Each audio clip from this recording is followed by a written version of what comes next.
চালান দেওয়া হচ্ছে। এই হাত কিছুক্ষণের মধ্যেই হাতটি যেদিকে যাবে সাপ সেখানেই থাকবে। হাতে যে চলছে, হাত চলছে, মুরব্বির হাত চলছে, মুরব্বি সম্ভবত তুলার আশি হাত চলছে। সাপ যেখানে আছে হাত সেখানেই চলে যাবে।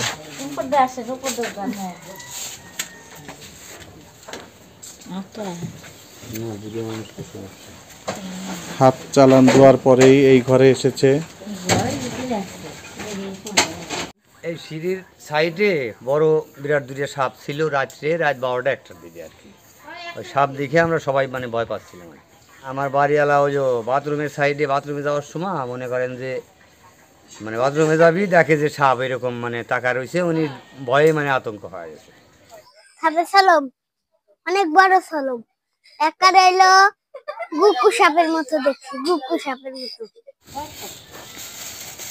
এই যে সাপের সোলম, এই সাপের এই সোলমটাই কত বড় দেখি তুই কর। এটি গোখরা সাপের খোলস, গ্রাম অঞ্চলে এটিকে বলা হয় সাপের সলম।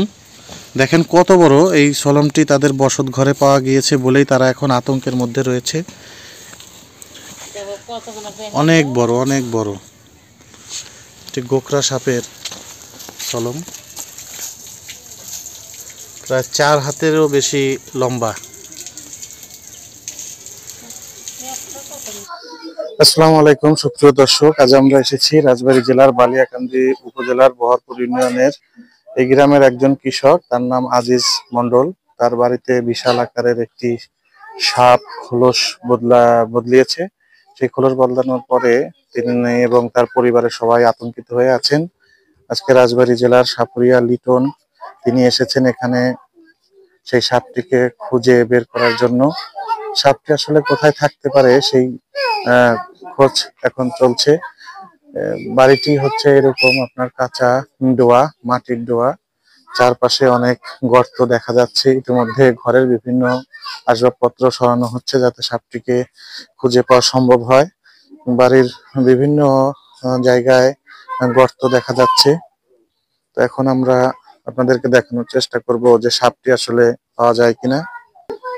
এই যে সাপুরিয়া লিটন তিনি ঘরের মধ্যে প্রবেশ করছেন এবং তিনি খোঁজার চেষ্টা করছেন যে আসলে সাপটি কোথায় আছে। আমরা আপনাদেরকে দেখাবো এই রুদ্ধশ্বাস অভিযানে বিশাল আকারের সেই গোখরা সাপটি খুঁজে পায় কিনা সাপুরিয়া লিটন।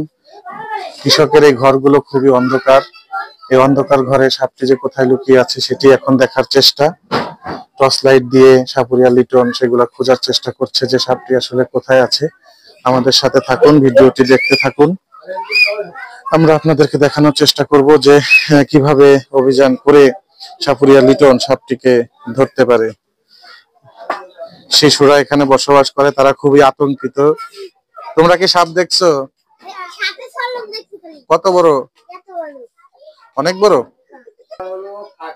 ঘরের আসবাবপত্র সরিয়ে দেখা হচ্ছে এইখানটিতে, এই স্থানটিতেই সাপ তার খোলস কিছুদিন আগে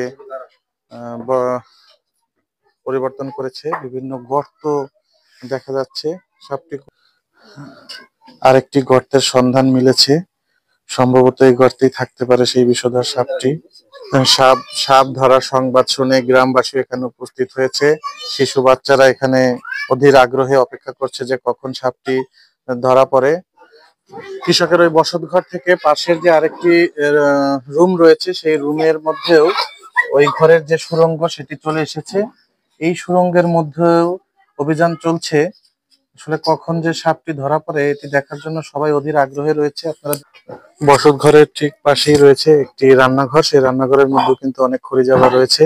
তো এই খড়ির মধ্যে লাকড়ির মধ্যেও সাপটি লুকিয়ে থাকতে পারে। বাড়ির বাসিন্দারা সহযোগিতা করছেন এবং সবাই খুঁজছেন যে আসলে কিভাবে এই সাপটিকে পাওয়া যায়। লিটন সাপুরিয়া এবং তার সহকারী কিন্তু এইখানকার যে একটি বেদি রয়েছে ঘরের বাইরে সেটি উঁচা করে এখন দেখবে যে আসলে সাপটি কোথায় আছে। বেদিটি অনেকটাই উঁচা করা সম্ভব হয়েছে এবং চেষ্টা করা হচ্ছে আসলে সাপটিকে ধরার জন্য যে সাপটি কোথায় রয়েছে, বেদির নিচে সাপ আছে কিনা। হাত চলছে, সাপ এই পথ দিয়ে চলাচল করছে বলে সাপুরিয়ার ধারণা। দেখেন কি দ্রুত হাত চলছে। সাপটি এখানেই আছে এবং এখানে কিন্তু সাপের খোলস পাওয়া গিয়েছিল। দীর্ঘ 2 ঘন্টা প্রচেষ্টা চালানোর পরেও কৃষক আজিজ শেখের এই বসত বাড়িতে সাপের দেখা আমরা পেলাম না। হয়তো সাপটি এই মুহূর্তে বাড়িতে নেই। তো তাদেরকে আমরা বলবো যে আপনারা সাবধানে থাকবেন। তো প্রিয় দর্শক, আপনারা আমাদের ভিডিওতে আজকে যেভাবে দেখলেন যে অনেক চেষ্টা করেও সাপের দেখা পেল না। হয়তো সাপটি এখন এই বাড়িতে নেই, সে কোথাও গিয়েছে, হয়তো রাত্রে আসবে। রাত্রেই বেশিরভাগ এই সাপ দুটোকে দেখা যাচ্ছে। তো আপনারা সবাই সাবধানে থাকবেন, ভালো থাকবেন, সতর্ক থাকবেন।